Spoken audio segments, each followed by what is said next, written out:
From breaking MVP award records to saying some unheard of things about the All-Star game. Here are 8 NBA players with the most All-Star appearances. First off, there's Jerry West. Time to throw it way back to the 60s and 70s. It doesn't matter if you're an avid basketball fan or just starting out. Knowing the history is just so fun. I think the most notable thing of all, though, is that he was an All-Star every year of his career. When you think about all the basketball players in the United States and all over the world, and when you have this number selected to play in our All-Star game, I think it really has to make you very proud that number one, you were selected, and number two, that people thought enough of you as a player to be able to play. Even LeBron James can't say that, even though he had more appearances than West. 1972 was the year to remember. Not only did he win a record 33 years straight for the Lakers, but he also won All-Star MVP that year. In total, he made 14 appearances. Talk about being on a roll, am I right? While having an extended All-Star career is awesome, there's one other thing you may not know about West. It's the fact that he took part in the 1964 boycott. For those who don't know, this happened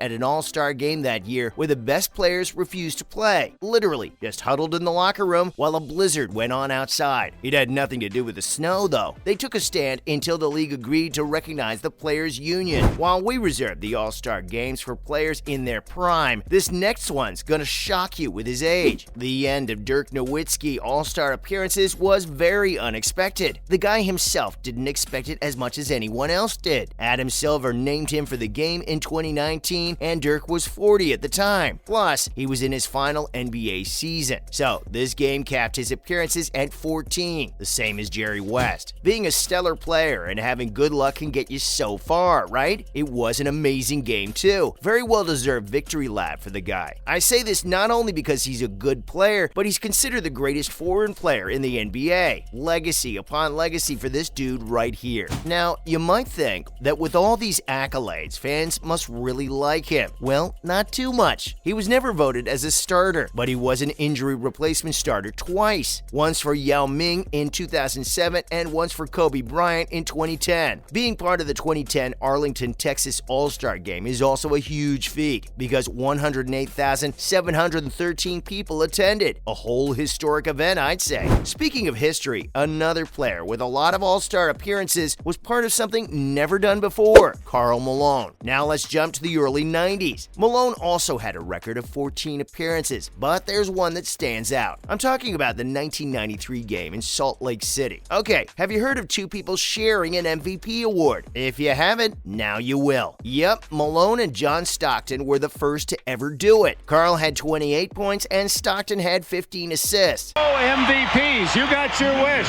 1993 All-Star MVPs, John Stockton and Karl Malone. A Utah Jazz parlay. Malone had 28 points, 10 rebounds. Stockton, 15 assists and 7 rebounds. The West still won over time, and 28 points are no easy task. This wasn't his first award either. It was his second one, which he bagged 4 years earlier at the Astrodome in Houston. As for this next one, it's nothing but making history for him too. He won more MVPs than Malone, and this is a name you just gotta know. Michael Jordan. All hail the supreme player of the 1988 Chicago weekend. That's where that famous picture of him is from. I'm talking about the dunk one, where he took off just inside the free throw line. The very next day, he won MVP with 40 points. 40! Overall, he won the award 3 times and made 14 appearances. That being said, there's a flip side to everything. Let's not forget the famous freeze-out game in 1985, where he was treated like a total rookie. Well, to be fair, he was one, making 2 out of 9 shots. Then, in 1986, he had to sit out an All-Star game because of a broken foot. After that, things switched up when the first triple-double happened. Epic lows, epic highs. Boom! 2002 came, and he only scored 8 points. Man, I'm getting dizzy just thinking about it. This other dude will surprise you because he's not well known for the game itself, Shaquille O'Neal. With 15 appearances under his belt, I think we all know what he's most famous for. I mean, how can you forget his pre-game dance sequence in 2009? This is something even non-basketball basketball fans can enjoy. Man, it brought down the house. If you don't know, Shaq joined the Jabbawockeez for a full-on choreographed dance during the player intros. Teaming up with a mime group and starting a game? Killer! It's also a surefire way to end your All-Star experience. Yes, it was his last game. This isn't to say he doesn't have an impressive record. In 1993, he joined a game as a rookie, which hadn't happened for 8 years. What's more, the guy has 3 MVPs too. He shared one with this next player who has said something pretty unusual about the All-Star games, Tim Duncan. He's the type of guy who doesn't like the spotlight. I know, it might be hard to do that when you're a stellar player, but hey, that's just how Duncan is. Tim has said that he'd rather be laying on a beach somewhere than attend an All-Star game. I know how that sounds, but trust me, it isn't disrespectful. If it was, he wouldn't have played 15 of them. He's just a guy who likes to keep it on the down low and chill out on the beach. His most notable game was in the 2000 game, where he shared an MVP with Shaq, but this guy is different from most.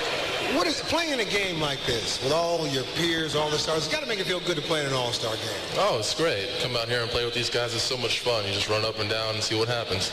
He's not too much of a flashy guy, and that's what the All-Star favors. Keeping that in mind, it makes sense how he only played 18 minutes in his last 4 games. He told his coach that he'd rather rest up and keep his energy up for the rest of the season. Totally fair, honestly. Priorities are different for everyone. On the other side, there's no way you won't know this next one. He played to win and impress, making records along the way. Kobe Bryant, the GOAT. So many places to start, but I'll go with a 1998 changing of the guard game in New York, when Kobe and Jordan appeared together for the first time, of course. Bryant was only 19 at the time, making him the youngest to start. The hype was crazy. Fast forward to 2003, and he led the West to win in Jordan's last All-Star game. He loved these games because it was his chance to shine. It was all about the spotlight for him, which also meant he took them very seriously. It's amazing to see how different he was from Duncan. Plus, having 18 appearances is super noteworthy. He's such a legend. He's even got an MVP award named after him. Well, we knew we had to become a better defensive team consistently. Better defensively, better on the boards. And that's what that series last year taught us. And we came back this year with a renewed focus.